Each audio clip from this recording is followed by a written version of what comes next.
ঝুলে আছে এক ফালি চাঁদ। টুইঙ্কেল গভীর নিদ্রায় মগ্ন। তৃষা এক ঝলক ওর মায়াবী মুখশ্রীতে চেয়ে এক টুকরো চুমু বসিয়ে দিল ওর ছোট্ট ললাটে। সহসা নিস্তব্ধতা বিদীর্ণ করে বেজে উঠল তৃষার ফোনটা। স্ক্রিনে মাই ক্যাপ্টেন নামটা ভেসে উঠতেই অস্থিরতায় দুলতে থাকা তৃষার বুকটা যেন শান্ত হয়ে এলো। ও দ্রুত ফোনটা রিসিভ করে কানের কাছে ধরতেই ওপাশ থেকে আর্যর গভীর কণ্ঠস্বর ভেসে এলো। হ্যালো জান, I am so so sorry my love. আজকে একটা মারাত্মক ঝামেলায় ফেসে গিয়েছিলাম, সেটা সলভ করতে করতে একদম সময় পাইনি। খুব রাগ করে আছো আমার উপর? তৃষা পাঁচ বালিশ এক হাতে চেপে ধরে অভিমানী গলায় বলল, রাগ করবো না তো কি করব? আপনার ফোনের জন্য আমি কখন থেকে ওয়েট করছি জানেন? আর আপনি এখন কল দিলেন?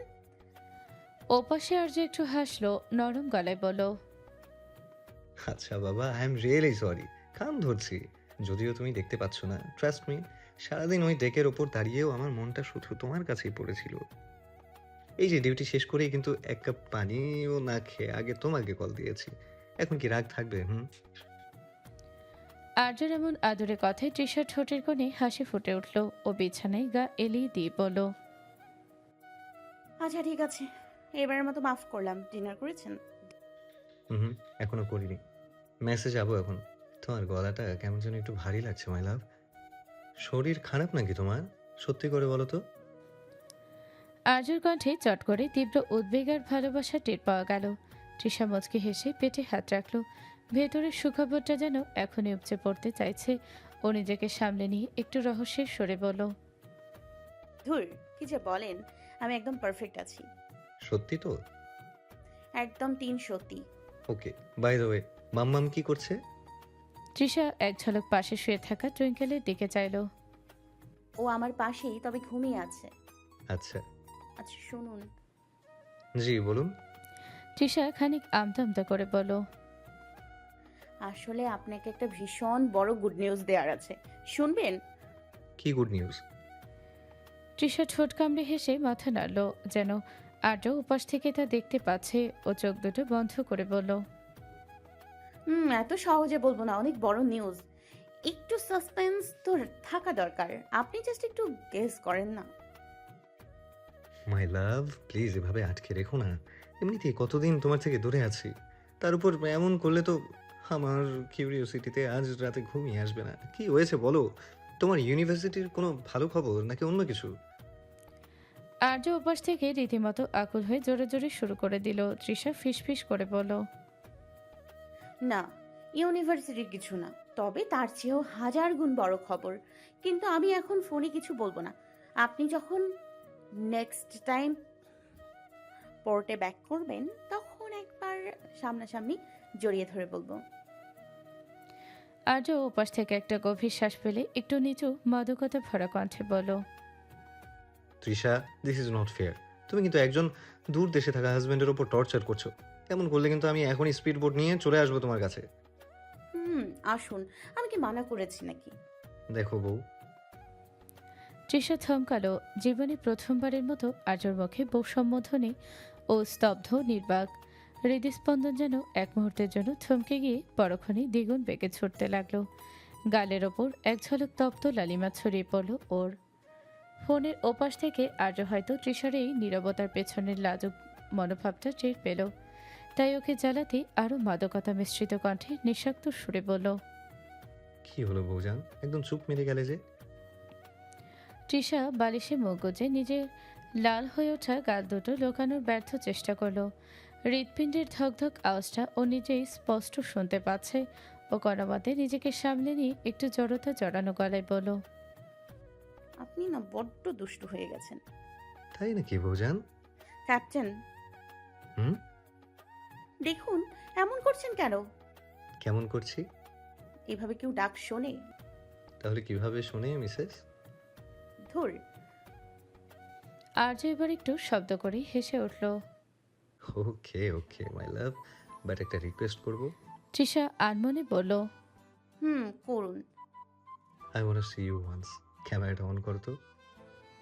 তৃষা একটু ইতস্তত করল। ঘড়িতে তখন মাঝরাত ছুঁই ছুঁই। ও মৃদু স্বরে বলল, ভিডিও কল এখন দেখতে একদম ভূতের মতো লাগছে আমাকে। লাইট অফ করে দিয়েছি। কোনো বাহানা শুনবো না। আমার চাঁদের আলো দেখার জন্য ঘরের লাইটের দরকার হয় না। কাম অন তৃষা, অন করো। অবাধ্য হইও না প্লিজ। আর্যর আকুলতা এড়ানো গেল না আর তৃষা উঠে বসে আলগোছে ফোনের ভিডিও কল অপশনটা অন করলো। তবে আলো নিভিয়ে রাখলো টুইঙ্কেলের স্বস্তিদায়ক ঘুমের কথা ভেবে। স্ক্রিনে তৃষার লাজুক মুখচ্ছবি ভেসে উঠতেই আর্যর চোখের পলক যেন থমকে গেল। চাঁদের আলোয় তৃষার চোখের কোণের ওই লজ্জা আর ওষ্ঠকোণের মৃদু হাসি আর্যকে এক নিমিষে মন্ত্রমুগ্ধ করে দিল। ও স্ক্রিনের দিকে অপলক চেয়ে রইল, কিন্তু পরক্ষণেই আর্য তীক্ষ্ণ দৃষ্টি আবিষ্কার করল অন্য কিছু। তৃষার পরনে রয়েছে আর্যর নেভি ব্লু কালারের শার্ট, যেটা আলগা হয়ে ওর কাঁধের এক পাশটা ছুঁয়ে আছে। আর্য কিঞ্চিত সরু নেত্রে তাকিয়ে ঠোঁট কামড়ে হাসলো, গাঢ় কণ্ঠে বলল। এটা কিন্তু চরম অন্যায় তৃষা। তৃষা একটু অপ্রস্তুত হয়ে নিজের শার্টের কলারটা ঠিক করতে করতে বলল। কি কি অন্যায় করলাম? আর্য স্ক্রিনের দিকে আরো একটু ঝুঁকে এসে নিচু স্বরে বলল। অন্যায়টা হলো আমি 1000 মাইল দূরে এই অশান্ত সমুদ্রে একা একা ছটফট করছি। আমার বউকে আমি ছুঁতে পারছি না, অথচ আমার শার্টটা কত অবলীলায় তোমার এই নরম শরীরটাকে ছুঁয়ে যাচ্ছে। ওটা তো আমার জায়গা দখল করে বসে আছে বোঝান। This is not fair. আর্যর এমন সরাসরি স্বীকারোক্তিতে তৃষার পুরো শরীর জুড়েই যেন এক তীব্র শিহরণ বয়ে গেল। ও লজ্জায় আড়ষ্ট হয়ে চোখ দুটো বুজে ফেলল। লালচে আভাটা গাল বেয়ে যেন ওর কান অব্দি পৌঁছে গেল। স্ক্রিনের ওপাশ থেকে বউয়ের এমন নিখাত লাজুক রূপ দেখে আর্য ঠোঁটের কোণে এক চিলতে তৃপ্তির মুচকি হাসি ফুটে উঠল। ওর চোখের চঞ্চলতা নিমিষেই এক বুক গভীর ভালোবাসায় রূপ নিল। আর্য স্ক্রিনে তৃষার অবয়বটার দিকে তাকিয়ে নরম গলায় বলল। ওভাবে চোখ বন্ধ করে থেকো না মাই লাভ। বউয়ের এমন রূপে বরের হার্ট অ্যাটাকের জোগাড় হয় বুঝান। আই রিয়েলি মিস ইউ জান। তৃষা আস্তে আস্তে চোখ মেলল। আর্যর চোখের ওই আকুলতা ওর মনের ভেতর গিয়ে লাগলো।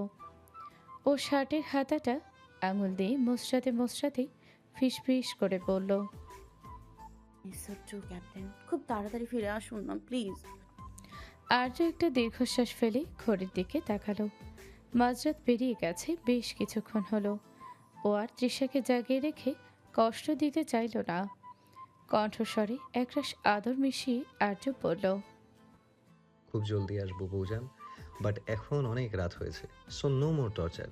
এবার লক্ষ্মীমের মতো ঘুমিয়ে পড়ো। Take care of yourself and our princess my love. Trisha আলতো করে মাথা নাড়িয়ে বলল। আপনিও মেসে গিয়ে আগে ডিনারটা করে নিন প্লিজ। একদম অবহেলা করবেন না নিজের উপর। Take care captain, good night. Good night my love, I love you. Love you two.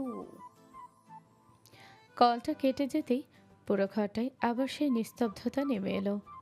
Trisha ফোনটা বুকের ওপর শক্ত করে চেপে ধরে বিছানায় শুয়ে পড়ল।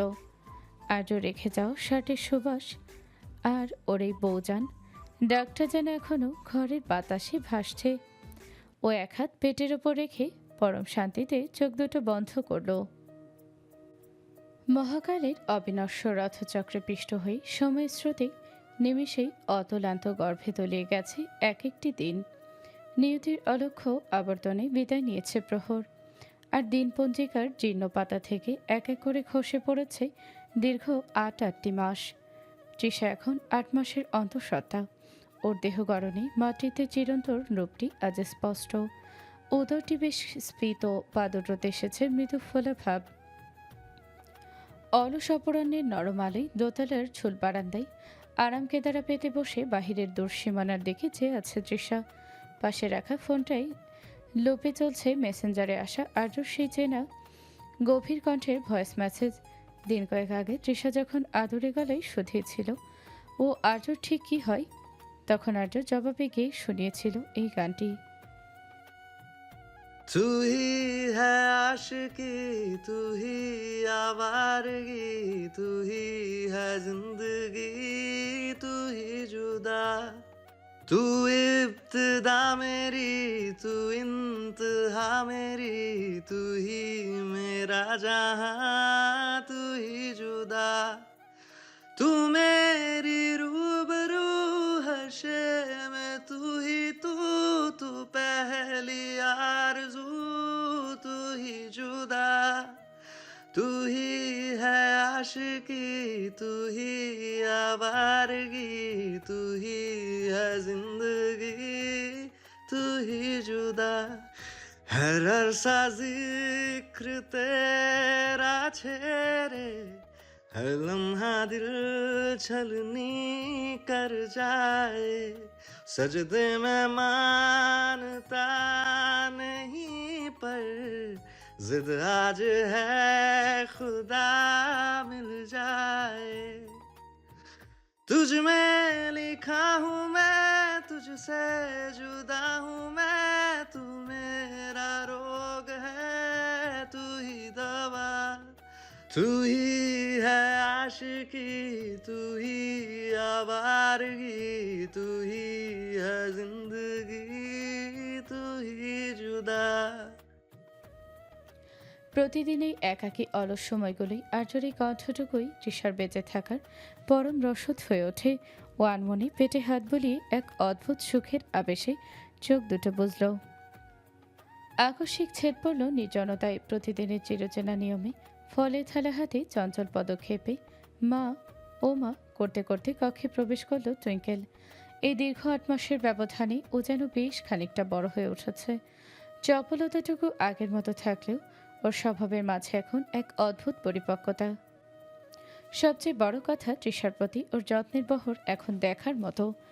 তৃষার ভেতরের যে আরেকটি ছোট্ট নতুন প্রাণ বড় হচ্ছে, নিজের একটা ভাই বা বোন আসবে, এই অনবিল সুখের খুশিতে ও সারাক্ষণ ডানাকাটা পরীর মতো তৃষার চারপাশে ঘুরঘুর করে। কখন তৃষার কোনটা লাগবে, কখন ফল খেতে হবে, একেবারে অভিজ্ঞদের মতো সবকিছুর তদারকি করে ও।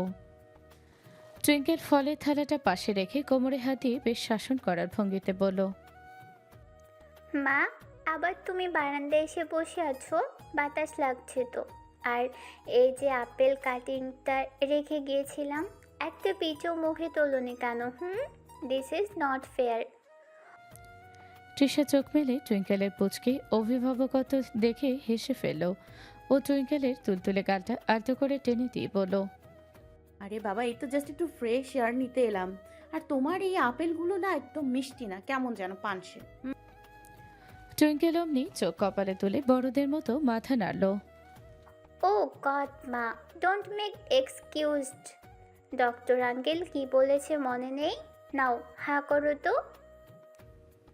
ও নিজের ছোট্ট হাত দিয়ে একটা আপেলের টুকরো তৃষার মুখের সামনে ধরল। তৃষা আর না করতে পারল না, বাধ্য মেয়ের মতো কামড় দিয়ে বলল, আচ্ছা বাবা, খাচ্ছি, কিন্তু তুমি এত কেয়ার করতে কোথা থেকে শিখলে বলো তো, মাই লিটল প্রিন্সেস?